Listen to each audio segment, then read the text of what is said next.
আসসালামু আলাইকুম viewers, welcome back to my channel. আজ আমি আপনাদেরকে দেখাবো খুবই অল্প কাপড়ে অনেক বেশি ঘের দিয়ে কি করে স্কার্ট প্লাজো তৈরি করতে হয়। আমি খুবই সহজ করে দেখানোর চেষ্টা করেছি, আশা করি আপনারা সম্পূর্ণ ভিডিওটি দেখবেন। তো এখানে আমি 2 গজ পরিমাণ কাপড় নিয়ে নিয়েছি।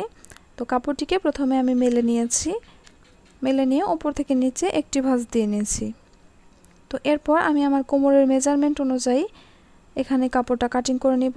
তো আমার কোমরের মেজারমেন্টকে আমি 4 দিয়ে ভাগ করব এবং 1 ইঞ্চি বেশি নিয়ে নিব। তো আমার কোমরের মেজারমেন্ট হচ্ছে 48 ইঞ্চি। তো 48কে 4 দিয়ে ভাগ করলে হচ্ছে 12 ইঞ্চি এবং সেলাইয়ের জন্য 1 ইঞ্চি বেশি 13 ইঞ্চি নিয়ে নিব।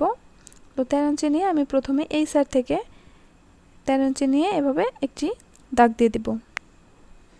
তো আপনাদের কোমরের মেজারমেন্ট যদি আরও কম হয় তাহলে কিন্তু ঠিক সেমভাবেই 4 দিয়ে ভাগ দিবেন এবং সাথে সেলাইয়ের জন্য 1 ইঞ্চি যোগ করবেন। তো যোগ করে প্রথমে এই সাইড থেকে নেবেন এবং তারপরে ঠিক এই সাইড থেকে ঠিক সেমভাবেই এরকমভাবে দাগটা কেটে নিতে হবে। তো আমি 13 ইঞ্চিতে দাগ দিয়ে নিয়েছি। তো এখন কি করতে হবে, এখন এই দুইটা দাগ মিলিয়ে নিতে হবে। তো সোজা বরাবর এই দাগটাকে আমি মিলিয়ে নেব। তো দেখুন আমি বরাবর দাগ দিয়ে নিয়েছি। তো এরপর আমি এই দাগ অনুযায়ী কাপড়টাকে কাটিং করে নিচ্ছি। তো আপনারা যারা এখন আমার চ্যানেলটি সাবস্ক্রাইব করেননি তাদের কাছে অনুরোধ রয়েছে, প্লিজ সাবস্ক্রাইব করে দেবেন এবং পাশের বেল বাটনটি বাজিয়ে দিবেন যাতে করে আমি ভিডিও আপলোডের সাথে সাথেই সবার আগে আপনারা নোটিফিকেশন পেয়ে যান। তো এরপর আমি দুইটি পার্ট এইভাবে এক জায়গায় করে নিলাম। তো নিয়ে তারপর আমি কোমরের সাইডের বন্ধ সাইডটা খুলে নিব। তো তার আগে আমি ফিতার ঘরের জন্য 2 ইঞ্চি নিচ্ছি এবং এরপর আমি হায়ের জন্য 14 ইঞ্চি নিচ্ছি। তো আমার হচ্ছে এখানে মোট কাপড় হলো 16 ইঞ্চি।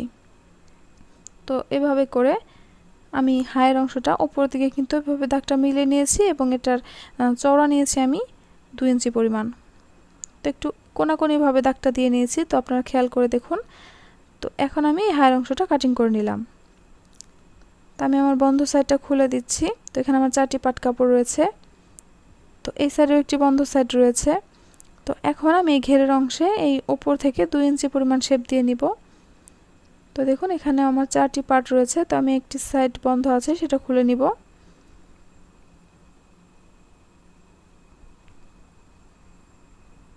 তো এরপর আপনারা যদি আপনাদের কাছে শেপ স্কেল থাকে তাহলে শেপ স্কেলের সাহায্যে এই শেপটা সুন্দরভাবে দিয়ে নেবেন। তো দেখুন আমি শেপটা দিয়ে নিলাম, এখন এই অনুযায়ী কাটিং করে নিচ্ছি। তো আমার স্কার্ট প্লাজোটা কিন্তু কাটিং করা হয়ে গেছে। তো আমি কিন্তু খুবই সহজভাবে দেখিয়েছি, এখন আমি এটা সেলাই কী করে করবেন সেটা দেখিয়ে দিব। তো আমি এটাকে মেলে নিয়েছি। তো দেখুন আমার দুই সাইডের যে অংশটা রয়েছে সেই সাইডের সেলাইটা আমি আগে দিয়ে নিব। তো সাইডের কাপড়টাকে জোড়া দিয়ে দিতে হবে। তো আমি এখন এই সাইডটাকে এরকমভাবে তো সোজা উপর থেকে নিচ পর্যন্ত একটি সেলাই দিয়ে নিব। তো যেহেতু এটা এক কালারের কাপড় আমি এখানে ইউজ করছি, তো সেক্ষেত্রে এটা উল্টা সোজার কোনো বিষয় নেই।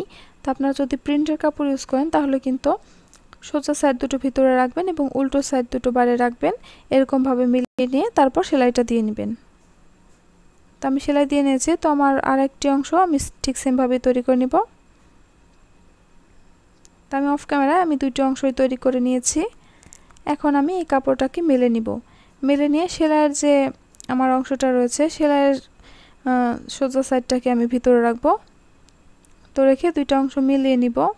মিলিয়ে নিয়ে এই এক সাইডের হায়ার অংশটা আমি প্রথমে সেলাই করব। তো যেহেতু আমি এখানে ফিতার ঘর দিয়ে দিব, তো সেই জন্য আমি এখানে একটু অংশ ফাঁকা রাখবো ফিতার ঘর তৈরির জন্য। তো আমি দাগ দিয়ে দিয়েছি দেখুন। তো আমি এই অংশটুকু সেলাই করব না, তো আমি উপর থেকে সেলাই করব এবং মাঝে সুইটা উঠিয়ে নিব, নিয়ে ওই জায়গাটুকু ফাঁকা রেখে তারপর নিচ থেকে আবার হায়ের সেলাইটা শুরু করে নেব। তা আমি কিন্তু বিশেষ করে নতুনদের জন্য খুবই সহজ করে বুঝিয়ে দেওয়ার চেষ্টা করছি। তা আপনারা যদি খুব মনোযোগ সহকারে লক্ষ্য করেন তাহলে কিন্তু খুব সহজেই এই সেলাইটি তৈরি করতে পারবেন। তো এরপর আমি কাপড়টাকে মেলে নিয়ে এই আমার যে অংশটুকু ফাঁকা রয়েছে তো সেই অংশটুকু 4 সাইডে সেলাই বসিয়ে দিচ্ছি। তো হয়ে গেল আমার ফিতার ঘর তৈরি। তো আপনারা ইচ্ছা করলে রাবার ইউজ করতে পারেন। তো আমি দুই সাইডের হায়ের অংশটা সেলাই করে নিয়েছি।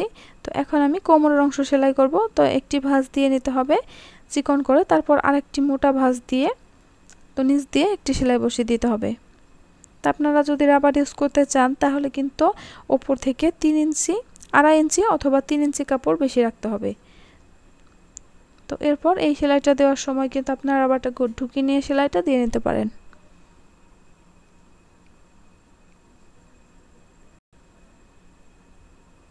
তো আমার কোমর অংশটা রেডি হয়ে গেছে। তো এখন আমি ঘেরের অংশটা তৈরি করে নিব। তো সেজন্য আমি কাপড়টাকে মেলে নিয়ে প্রথমে চিকন করে একটি ভাঁজ দিয়ে তারপর কাপড়টাকে একটু টেনে টেনে ধরে প্রথমে একটি সেলাই দিয়ে নিব।